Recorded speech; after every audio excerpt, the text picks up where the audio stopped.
Hello to everyone, welcome to Shivi studyship. Last lecture में हमने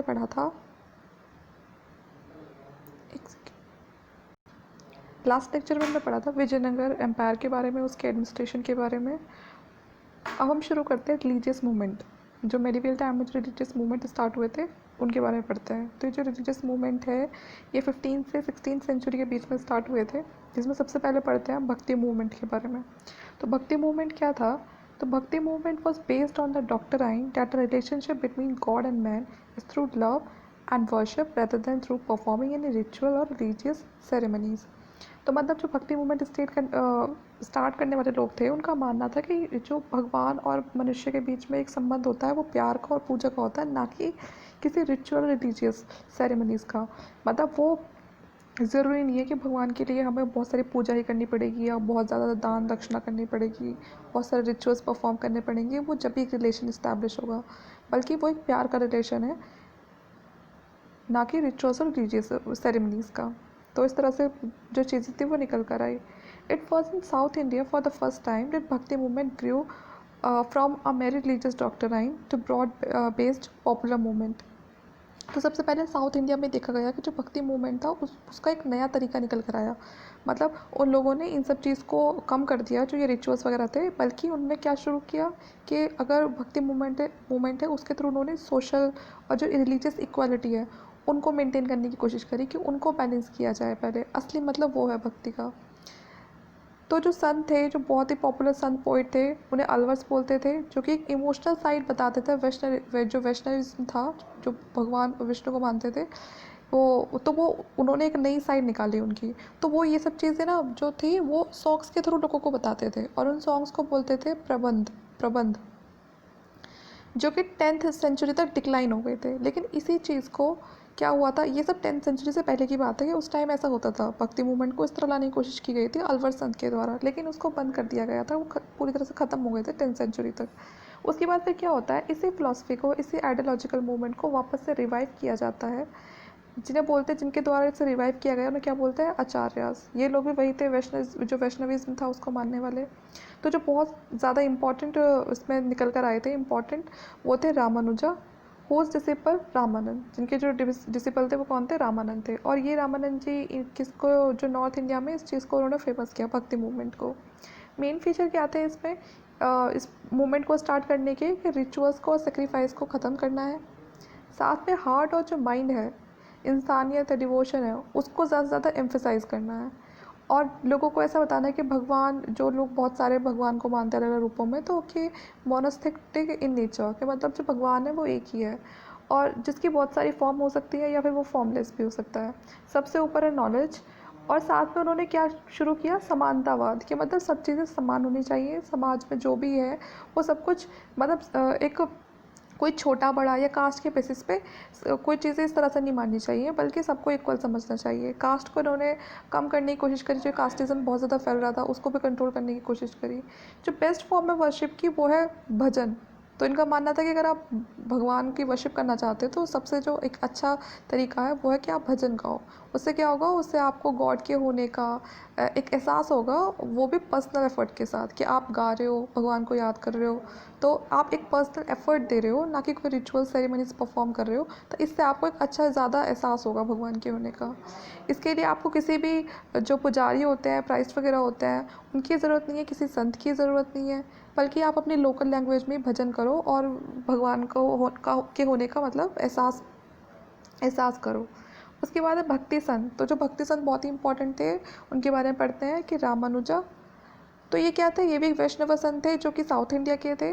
और जो अर्लीस्ट एक्सपोनेंट था भक्ति मूवमेंट का, वो क्या था? विशिष्ट आदिवत्ता फिलॉसफी।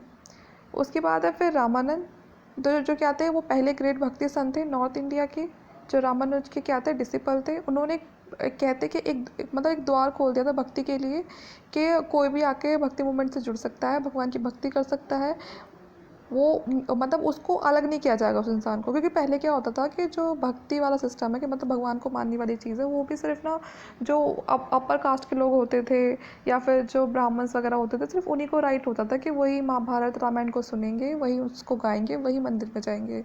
तो इस चीज़ को ख़त्म कर दिया गया था। तो इसी चीज़ को ख़त्म करने के लिए भक्ति मूवमेंट स्टार्ट किया गया था, जिसपे सबके लिए एक तरह से खुला कर दिया था कि आपको सबको मौका दिया जाएगा, ना कि आपके बर्थ के बेसिस पे या कास्ट के, क्रीड और सेक्स के बेसिस पे आपको अलग किया जाएगा। फिर आते हैं कबीर। जो कबीर थे ये किसके डिसिपल थे? ये थे रामानंद के।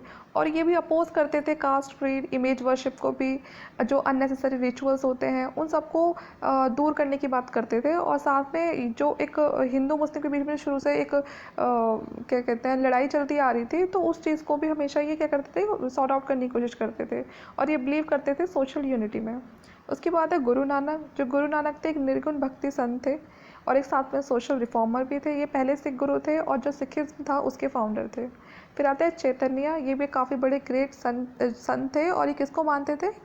कृष्णा भक्ति कल्ट। तो ये कृष्णा भक्ति कल्ट से थे, मतलब जो लोग कृष्ण भक्ति को मानते हैं उनके समुदाय से थे। और इन्होंने क्या थे, किसके फाउंडर थे? ये बंगाल वैष्णविज्म के, जिसे गौदिया भी बोलते हैं। फिर है विद्यापति। ये एक मैथिली संत पोइट थे who wrote thousand of love ballads on Radha and Krishna. तो और जो राधा कृष्ण की जो प्रेम लीला थी या रासलीला कहते हैं, उसके ऊपर उन्होंने बहुत सारी स्टोरीज लिखी हैं। फिर आते हैं पुरंदर दास। जो पुरंदर दास थे ये क्या थे, बहुत ही अच्छे राइटर थे। ये भी वैष्णव संत कंपोज़र थे कर्नाटका में। और इन्होंने कर्नाटका म्यूज़िक की कह सकते हैं एक तरह से फाउंडेशन रखी। फिर आते हैं मीराबाई, जिसके बारे में हम सभी जानते हैं। ये डॉटर थी राणा संगा की, मेवाड़ की। और ये किसके लिए बहुत ज़्यादा फेमस थी? ये एक वुमन भक्ति संत थी और ये सबसे ज़्यादा किसकी पूजा करती थी? ये जो कृष्ण भगवान थे उनको मानती थी। फिर है वल्लभाचार्य। ये भी काफ़ी बड़े संत थे। ये भी कृष्ण भक्ति जो समुदाय थे उससे जुड़े हुए थे। और इनकी जो फिलॉसफी थी वो थी पुष्टि मार्ग। तो जो अगर पूछेगा कि जो पुष्टि मार्ग फिलॉसफी है वो किसकी है, तो वो वल्लभाचार्य की थी। फिर है सूरदास। ये एक ब्लाइंड पोइट थे आगरा से। He saying the glory of the Krishna in his सूर सागर। तो ये जो भगवान कृष्ण थे उनको मानते थे। फिर है तुलसीदास। जो तुलसीदास थे वो राम भक्ति समुदाय से बिलोंग करते थे और ये काफ़ी बड़े ऑथर थे। इन्होंने जो रामचरितमानस है, कवितावली है, गीतावली है, इन सबको लिखा था। फिर है शंकर देवा। ये फाउंडर थे जो वैष्णव डिवोशनल मूवमेंट था, असम में स्टार्ट हुआ था, ये उसके फाउंडर थे। फिर है दादू दयाल। ये भी एक निर्गुण भक्ति संत थे जो बिलोंग करते मतलब एक to the tenor caste who was born in Gujarat but spent his whole life in Rajasthan.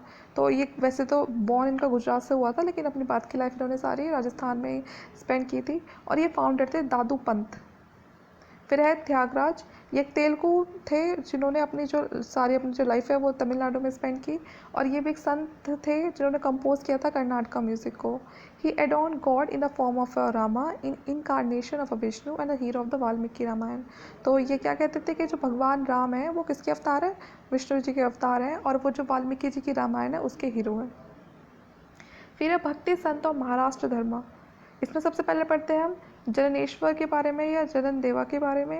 ये फाउंटेन हेड थे भक्ति मूवमेंट के महाराष्ट्र में और साथ में मराठी लैंग्वेज के फाउंडर भी थे। जो मराठी लैंग्वेज थी, लिटरेचर थी, उसके फाउंडर थे जननेश्वरा।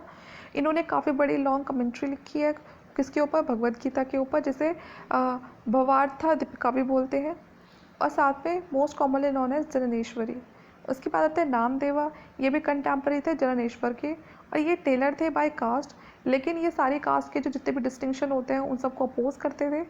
और the object of his devotion was Vithoba और विट्ठल। तो जो जिस चीज़ को ये मानने वाले थे वो क्या था? विथोबा और विट्ठल, जो कि विष्णु के मतलब विष्णु जी को एक नया नाम दिया था, विथोबा और विट्ठल।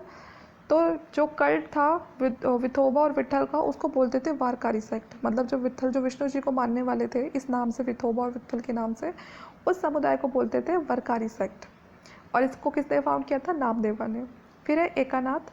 ये ग्रेट स्कॉलर संत थे, ये भी महाराष्ट्र से थे। Who wrote a commentary on the Ramayana called the Bhavartha Ramayana. तो जो इन्होंने अपनी ये कमेंट्री लिखी थी रामायण पे, उसका नाम था भवार्था रामायण। और एक और कमेंट्री लिखी थी वो था भगवत पुराण। फिर है तुकाराम। ये ग्रेट भक्ति पोइट थे और इन्होंने भी कुछ डिवोशनल पोएम्स लिखी थी जिसे बोलते थे Abhang, which are the glory of the devotional story poetry. फिर है रामदास। ये लास्ट ग्रेट संत पोइट थे महाराष्ट्र के, जिन्हें बोलते थे ये, मतलब इन्होंने एक वो लिखी थी, राइटिंग थी इनकी, जिसका नाम था दशवबोधा। तो ये इनका कंपाइलेशन था, इनकी जितनी भी राइटिंग्स, जो भी इन्होंने सर्मन्स वगैरह लिखे। तो यहाँ पर हमारे जो सारे जो भक्ति मूवमेंट है वो ख़त्म होता है, और जो ये सारे इंपॉर्टेंट जो भी भक्ति मूवमेंट से जुड़े हुए जो भी संत थे उनके बारे में हमने पढ़ लिया। नेक्स्ट वीडियो में पढ़ेंगे सूफी मूवमेंट के बारे में। इस वीडियो के लिए इतना ही। अगर आपको वीडियो अच्छा लगता है तो प्लीज़ लाइक शेयर सब्सक्राइब ज़रूर करें। Thank you.